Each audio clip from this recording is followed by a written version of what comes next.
12 साल की उम्र में मेरे जीजा जी ने मेरी धागा तोड़ी तो मैं वहीं पर चिकने लग गई। नमस्कार दोस्तों, आप लोगों की स्वागत है।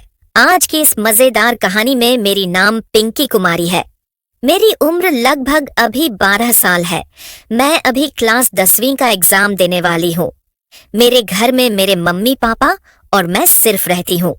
मेरे एग्जाम देने में कुछ ही दिन बच गए थे, तभी मेरे पापा जी अचानक से बाहर चले जाते हैं किसी काम से। फिर मैं सोच रही थी कि मेरा अब एग्जाम कौन दिलाने वाला आएगा। फिर मेरी मम्मी बोलती है कि तुम चिंता क्यों कर रही हो, तेरे जीजा जी है ना। फिर मैं बोली कि नहीं, मैं अपने जीजा जी के साथ एग्जाम देने के लिए नहीं जाने वाली हूँ। मेरी मम्मी बोलती है कि क्यों नहीं। तभी मैं बोलता हूँ कि नहीं, मैं अपनी फ्रेंड की भाई के साथ चली जाऊंगी, लेकिन उनके साथ कभी नहीं। फिर मैं अपने फ्रेंड के पास फोन कर बोलती हूँ कि मुझे भी अपने साथ लेते।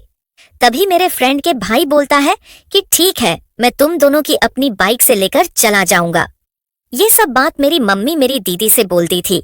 तभी मेरे जीजा जी मेरे पास फोन करके बोलते हैं कि क्या साली जी, मेरे साथ जाने में आपका कोई दिक्कत हो रही थी क्या। मैं बोला कि ऐसे बात नहीं है जीजा जी, आप इतनी मेहनत क्यों करेंगे। तभी मेरी जीजा जी बोलते हैं कि आपके लिए तो मेरी जान भी कुर्बान है। तभी मैं अपने जीजा जी से बोलती हूँ, आप किसके चक्कर में, मेरे घर पर।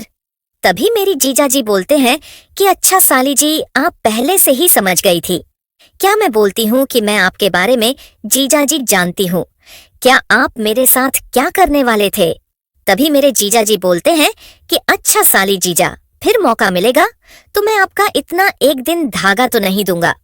एक दिन की बातें जब मेरे मम्मी घर से दीदी के घर पर गई हुई थी, क्योंकि मेरी दीदी का तबीयत बहुत ही ज्यादा खराब हो गई थी। तभी मुझे लेने के लिए मेरे जीजा जी यहाँ पर आ रहे थे। जब मैं बात ये सुनी तो मैं मन में सोचने लगी कि मैं तो आज बचाने वाली नहीं हूँ। तभी मुझे याद आता है कि अच्छा जी, मेरे जीजा जी तू आज मौका का फायदा उठाएंगे।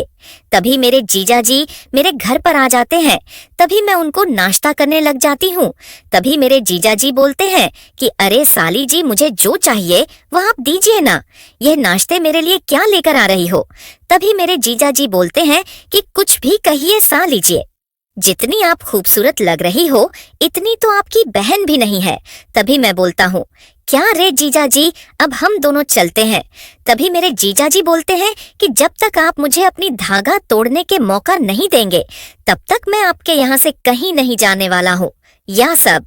तभी मैं बोलती हूँ, बिहारी जीजा जी, मेरी उम्र अभी बहुत ही ज्यादा काम है।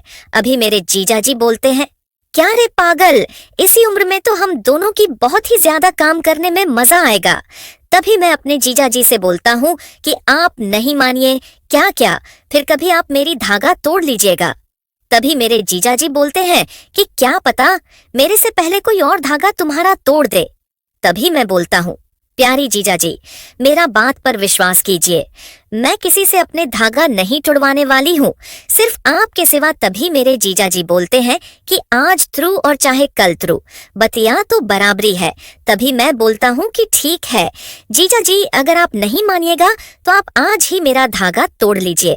तभी मेरे जीजा जी मेरी मशीन के पास आते हैं और बोलते हैं कि जल्दी जल्दी से अपनी धागा मेरे पास लाकर दे दूंगा, जल्दी जल्दी तोड़ दूं, क्योंकि मैं जब कपड़ा सिल